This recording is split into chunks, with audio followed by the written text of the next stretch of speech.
अस्सलाम वालेकुम ख़वातीन व हज़रात, कैसे हैं आप सब लोग। Welcome to PR studio. मुझे कहते हैं कासिम राजपूत। कौन कहता है कि गरीब होने वाला गरीब ही मरता है। एक सेइंग है कि गरीब पैदा होना आपकी गलती नहीं है, लेकिन गरीब मर जाना आपकी गलती है। इसी तरह का एक गरीब घराने में पैदा हुआ बच्चा आज 5 करोड़ रुपया तकरीबन रोजाना की सैलरी लेता है। हम बात कर रहे हैं सुंदर पिचाई की। सुंदर पिचाई जो इंडिया में तमिलनाडु के एरिया से उनका ताल्लुक था, गरीब से घराने में पैदा हुआ। बाप एक छोटा सा इंजीनियर था, माँ स्टेनोग्राफर थी, और 2 कमरों के फ्लैट में रहने वाला वो शख्स जो मुश्किल से गुजर बसर करता था अपनी फैमिली के साथ, आज वो दुनिया की सबसे बड़ी ऑर्गेनाइजेशन का, सबसे बड़ी कंपनी का, सबसे बड़े ब्रांड का, कारपोरेशन का वो सीईओ बन चुका है। जी हाँ, मैं बात कर रहा हूँ गूगल की। गूगल का सीईओ सुंदर पिचाई इस वक्त तकरीबन 5 करोड़ रुपया रोजाना सैलरी लेता है। ये कैसे किया उसने ये सब? एक छोटे से गरीब से घराने से पैदा होकर वो इतनी बड़ी ऑर्गेनाइजेशन का सीईओ कैसे बन गया? कैसे उसने ये सारा कुछ हासिल कर लिया? वो क्या चीज थी जो उसको यहाँ तक लेके आई?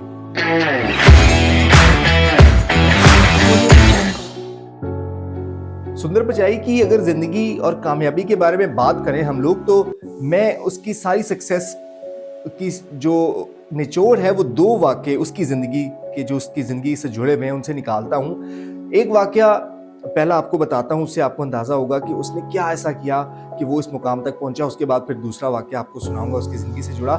सुंदर पिचाई जब वो गूगल में इंटरव्यू देने के लिए गया सीईओ की पोजीशन के लिए, तो वहाँ का जो बोर्ड था गूगल का, जो जितने सीनियर्स थे, वो उन लोगों ने सुंदर पिचाई से क्वेश्चन किया कि वो कौन सी ऐसी चीज थी जिसमें आप फेल हुए थे, आपकी जिंदगी का फेलियर क्या था और आप उससे बाहर कैसे निकले। उन्होंने ये सवाल नहीं किया कि आप हमारी कंपनी को कहां ले जाएंगे, कितना कमा के देंगे, हमारे ओपोनेंट के खिलाफ आप क्या क्या कर सकते हैं, हमारी कंपनी की कितनी नई ब्रांचेस खोल सकते हैं। ऐसा कोई सवाल, कोई क्वेश्चन नहीं था। उनका सवाल था कि आपकी जिंदगी का सबसे बड़ा फेलियर क्या है और आप उसमें से कैसे बाहर निकले। तो सुंदर पिचाई के उस जवाब से आपको अंदाजा होगा कि उन्होंने अपनी जिंदगी में क्या किया। उन्होंने कहा कि मेरी जिंदगी का सबसे बड़ा फेलियर हार्ड वर्क था। जी हाँ, उसने कहा कि मैं इतना ज्यादा हार्ड वर्क करता था, मैं इतना ज्यादा मेहनती था कि मैं किसी पे ट्रस्ट नहीं कर पाता था। और मैं आपको बताता चलूं कि जो लोग बहुत ज़्यादा हार्ड वर्किंग होते हैं, जो बहुत ज़्यादा मेहनती होते हैं, वो लोगों पे ट्रस्ट बहुत कम करते हैं। वो जहाज़ उड़ाने से लेके सुई में धागा डालने तक का हर काम खुद अपने हाथ से करना चाहते हैं। ये उनके अंदर नेचर, उनकी आदत होती है। यही चीज़ वो कहता है मेरा फेलियर लगने लगी थी मुझे, कि मैं लोगों पे ट्रस्ट ही नहीं कर पाता था, और यही चीज़ मुझे लग रहा था कि मेरे रास्ते में रुकावट बनेगी। और फिर मैंने क्या किया कि मैंने इस चीज़ को अपने अंदर से ख़त्म कर दिया। फिर मैंने लोगों से काम करवाना शुरू कर दिया। मैं अब सिवाय अपने ज़ाती काम के कोई काम नहीं करता। मैं हर काम के लिए लोगों को हायर करता हूँ और उनसे काम करवाता हूँ। मैं लोगों पे ट्रस्ट करता हूँ, मैं एक टीम डेवलप करता हूँ, मैं लोगों को अपॉर्चुनिटीज़ देता हूँ। तो ये जवाब सुन के वो लोग बहुत मुतासिर हुए और उन्हें ऐसा ही इंसान चाहिए था। तो यहाँ से हम क्या सीखते हैं कि अगर आप सब कुछ खुद ही करने की कोशिश करेंगे, आपके पास हुनर भी है, इल्म भी है, ज़हन भी है, दिमाग भी है, सब कुछ है, लेकिन आप चाहते हैं कि सब कुछ खुद कर लें, तो ऐसा हो नहीं सकता है। आपको टीम की ज़रूरत पड़ती है, आपको लोगों की ज़रूरत पड़ती है। इसी तरह से ज़िंदगी चलती है। अगर सारा कुछ हर इंसान ये सोचे कि मैं कर सकता हूँ, तो फिर अपॉर्चुनिटीज़ दुनिया में से ख़त्म हो जाएंगी। हर कोई अपनी फील्ड का एक्सपर्ट होता है। हो सकता है वो आपसे बेहतर कर सकता है और हो सकता है आप उससे बेहतर कर सकते हो, लेकिन आपके पास इतना टाइम नहीं है और लोगों पे ट्रस्ट करना पड़ता है, तो ही जाके आप कामयाबी की सीढ़ियाँ चढ़ते हैं। दूसरा वाक्य जो उसकी ज़िंदगी का, जहाँ से हमें सीखने को एक सबक मिलता है, एक दफ़ा वो एक रेस्टोरेंट में बैठा हुआ था और खाना खा रहा था, और रेस्टोरेंट जो है वो लोगों से भरा हुआ था। बहुत सारे लोग वहाँ पे बैठे खाना खा रहे थे। तो अचानक से एक कॉकरोच कहीं से आया और एक खातून के ऊपर चढ़ गया अचानक से। वो कॉकरोच को देख के, आपको पता है ख़वातीन वैसे भी थोड़ा कॉकरोच से तो बहुत ज़्यादा डरती हैं, तो वो एकदम से घबरा गई, उछली कूदी और चीखने चिल्लाने लगी। वो कॉकरोच वहाँ से उठा और किसी दूसरी खातून के ऊपर जाके बैठ गया, उनके कंधे के ऊपर। उसने भी वैसे ही रिएक्ट किया, एकदम से शोर मचा दिया और हल्ला गुला, और पूरा हर तरफ शोर मच गया। आपको एक चीज़ और बताऊं कि रिस्पॉन्स और रिएक्शन में फ़र्क होता है, ये एक अलग टॉपिक है। लेकिन मैं आपको बताता चलूँ कि रिएक्शन और रिस्पॉन्स 2 अलग चीज़ें होती हैं। रिएक्शन जो है उसकी कोई लिमिट नहीं होती है, वो अनलिमिटेड सा होता है, वो कुछ भी किसी भी तरह का हो सकता है। रिस्पॉन्स जो है वो प्री प्लान होता है, सोच समझ के दिया जाता है। खैर, इस पे हम बाद में बात कर लेंगे। तो जनाब दूसरी खातून भी इसी तरह उछली और वहाँ रेस्टोरेंट में एक वो हजूम मच गया और भागदौड़ मच गई एकदम से।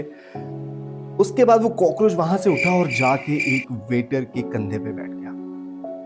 अब वेटर के कंधे पे जैसे ही बैठा, वो वेटर अपना सांस रोक के खामोशी से बिल्कुल साकिन हालत में खड़ा हो गया और उसने टेढ़ी आंख से अपने कंधे की तरफ देखा। कॉकरोच साकिन बैठा हुआ था, क्योंकि वो हिलजुल नहीं रहा था, शोर शराबा नहीं कर रहा था। कॉकरोच भी वहां पे टिक के बैठ गया। उसने खामोशी से आराम से अपने जेब से टिश्यू पेपर निकाला और उसको पकड़ के उठा के रेस्टोरेंट से बाहर फेंका है। वो कहता है वहां से मैंने सीखा कि कॉकरोच उस खातून के लिए भी वही था, उस वेटर के लिए भी वही था, लेकिन दोनों का डील करने का तरीका अलग अलग था। खातून ने देख के फौरन से शोर मचा दिया, उछलना कूदना शुरू कर दिया, भागना शुरू कर दिया, लेकिन उस वेटर ने तहम्मुल मजाजी से वेट करके टाइम दे के उसको तरीके के साथ पकड़ लिया। तो ये उसका दूसरा लेसन था। मैं ये बात जरूर कहना चाहूंगा कि कोई भी प्रॉब्लम आपकी जिंदगी में आती है, कोई भी इश्यू आपकी जिंदगी में आता है, कोई भी ऐसी चीज जो आपकी लाइफ में परेशान कर रही है, उसको टाइम दें। कोई भी आपकी जिंदगी में मसला आता है, उसको टाइम दें, उसका सलूशन खुद ब खुद निकल आता है। कोशिश जरूर करें, लेकिन टाइम, सबसे पहले उसको टाइम दें। इसकी एक और एग्जाम्पल मैं आपको एक वाक्य से समझाने की कोशिश करता हूं कि एक बादशाह था, उसने एक इंसान को पकड़ा किसी जुर्म में और उसने उसको अपने दरबार में बुलाया और उसको कहा कि इसकी गर्दन उतार दी जाए। उसने कहा बादशाह सलामत, मेरी गर्दन उतारने से पहले मेरी एक बात सुन लें आप, कि आप मुझे तो मार रहे हैं लेकिन मेरे साथ साथ आप एक हुनर को भी मार रहे हैं। बादशाह ने कहा अच्छा, आपको ऐसा कौन सा हुनर आता है? तो उसने कहा कि मुझे घोड़ा उड़ाना आता है, मैं घोड़े को उड़ा सकता हूँ। अगर आपने मुझे मार दिया तो ये हुनर मेरे साथ ही चला जाएगा और फिर कोई इसको घोड़े को नहीं उड़ा सकेगा। बादशाह ने कहा अच्छा, कितने अरसे में तुम घोड़ा उड़ा सकते हो या घोड़े को उड़ना सिखा सकते हो? उसने कहा जी 2 साल लगते हैं, एक घोड़े को मैं उड़ना सिखा सकता हूँ, उसके बाद वो उड़ना शुरू कर देता है। बादशाह ने कहा अच्छा जबरदस्त, इसको ऐसा करो 2 साल का टाइम दे दो और साथ में मेरा घोड़ा इसको दे दो। 2 साल के बाद अगर ये घोड़ा ना उड़ा सका तो मैं इसका सर कलम कर दूंगा। उसके वजीरों ने ऐसे ही किया, उसको घोड़ा दे दिया, 2 साल का टाइम दिया और उसको जाने का कह दिया। तो लोग इर्द गिर्द के लोग थे, उन्होंने कहा कि यार ये तो इम्पॉसिबल है, तुम घोड़े को कैसे उड़ा सकते हो? उसने कहा कि देखो, पहली बात तो ये कि मुझे 2 साल का टाइम मिल गया, जो मेरी जान आज जा रही थी, मुझे 2 साल का टाइम मिल गया।